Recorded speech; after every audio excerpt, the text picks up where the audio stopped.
In 1962, a little-known Japanese peace activist and author named Daisaku Ikeda made his first visit to the country of Turkey during a tour of the Middle East and Europe.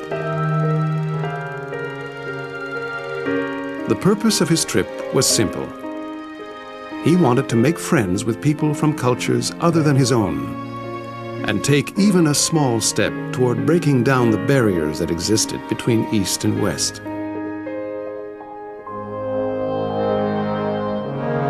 Ten years later, Ikeda became friends with renowned British historian Arnold Toynbee, who invited him to come to England to exchange ideas on the subject of peace.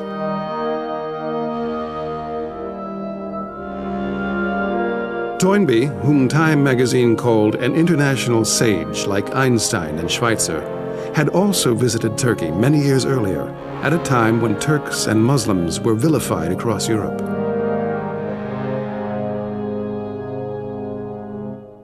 Toynbee had dared to challenge this widely accepted bigotry, and he shared with Ikeda how his journey to Turkey became a turning point in his life. In an essay he wrote in the wake of 9/11, entitled "Another Way of Seeing Things," Daisaku Ikeda recounts Professor Toynbee's experience in Turkey while reflecting on its relevance to the current challenges facing humanity.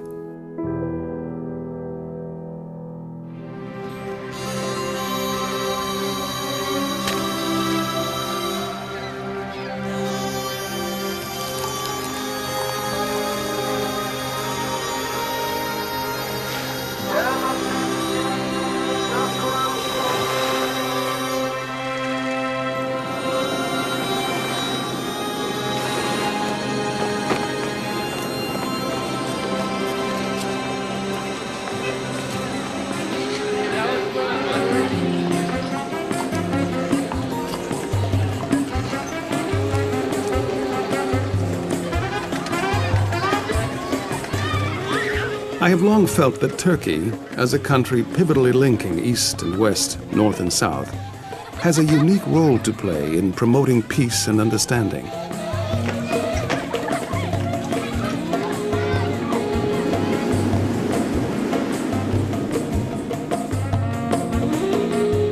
Turkey embraces both Asia and Europe. In 1992, on my first visit to Turkey in 30 years, I found myself in Istanbul, gazing at the Bosporus Strait. The land on the west side of the narrow channel is Europe. On the east side is Asia. Travelers from the west encounter the cultural richness of the east, and those from the east encounter the technology and innovation of the west. To both, the world begins to show a new and different face.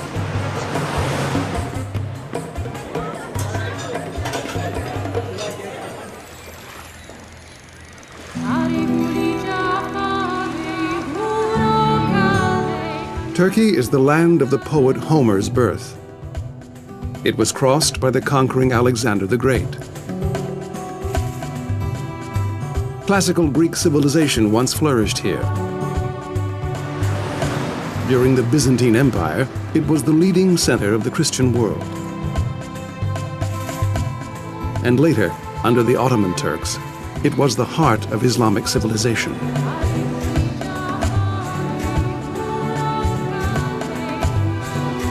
Mirroring its kaleidoscopic history, Turkey today is a place of immense human diversity. In towns and cities, you can see people with Arab and Mongolian features. People with faces reminiscent of Greek statues, Russian faces, East European faces. It's as if the land of Turkey is trying to encompass and unite all humanity. Calling out, "West, you may be East in my embrace. East, you may be West in my home."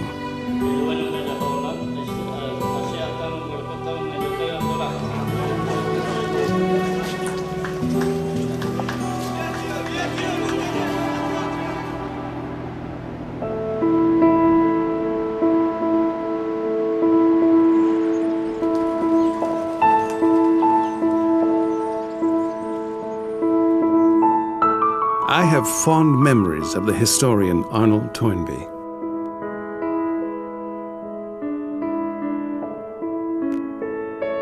Over the course of 2 years, Dr. Toynbee and I engaged in an exchange of views that lasted a total of 10 days.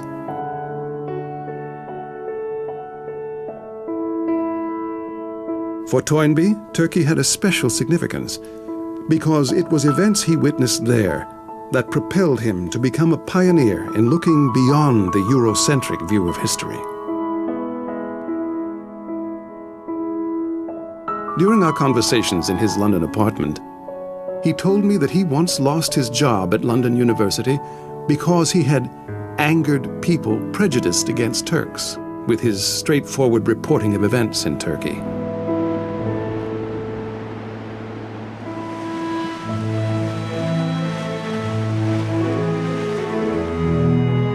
Toynbee visited Turkey in 1921, when he was about 32 years old.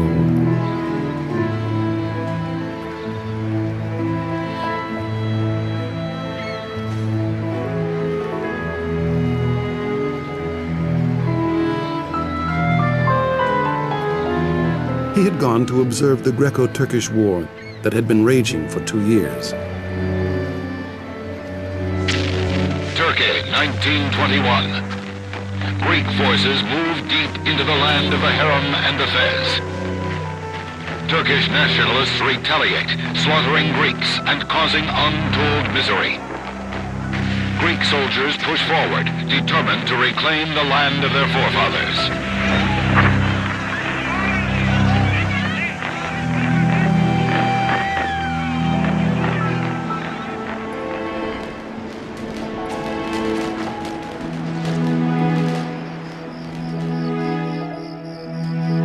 Toynbee first observed conditions from the Greek side, then from the Turkish.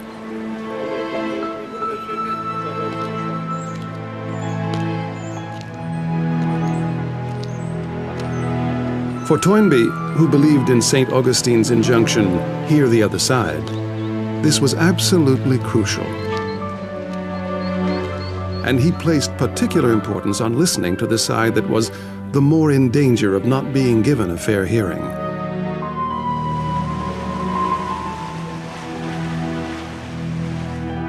The Greeks had the ear of the West, and the West was in the ascendant in the world.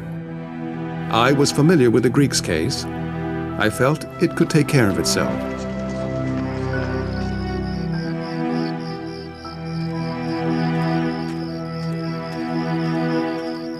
The Turks' case was the one I must take pains to understand.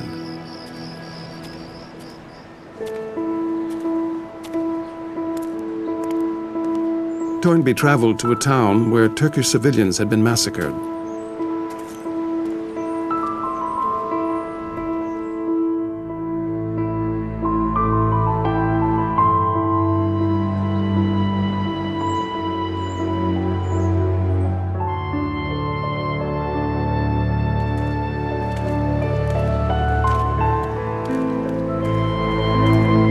He witnessed the suffering of Turkish refugees and was outraged that these atrocities went completely unreported in the West.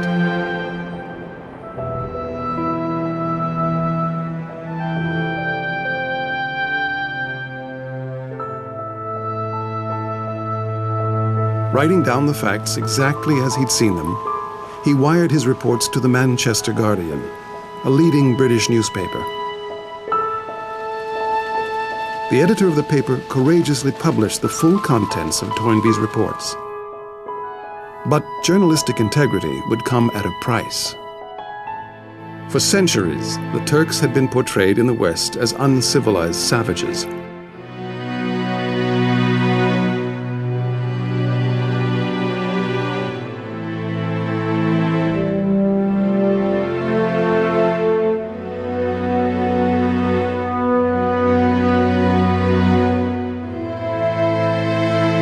Making matters worse, the horrors of the 1915 Armenian massacre carried out by the Ottoman Turks were still fresh in people's minds. So, not surprisingly, when Toynbee's articles appeared, the newspaper was besieged by a storm of criticism. people attacked it for shamelessly publishing articles sympathetic to the unspeakable Turk.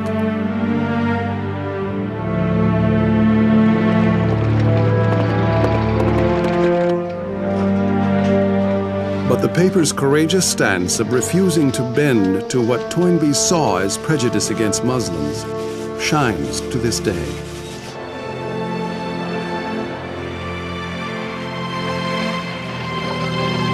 At the other end of the spectrum, the article made a deep impression on the Turks.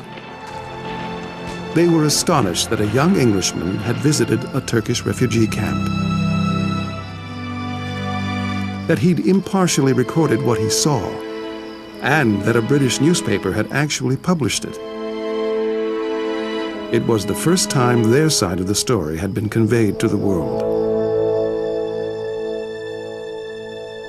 Years later, Toynbee described how Turkish people had gathered around the newspaper, their faces flushed with excitement as they read his article.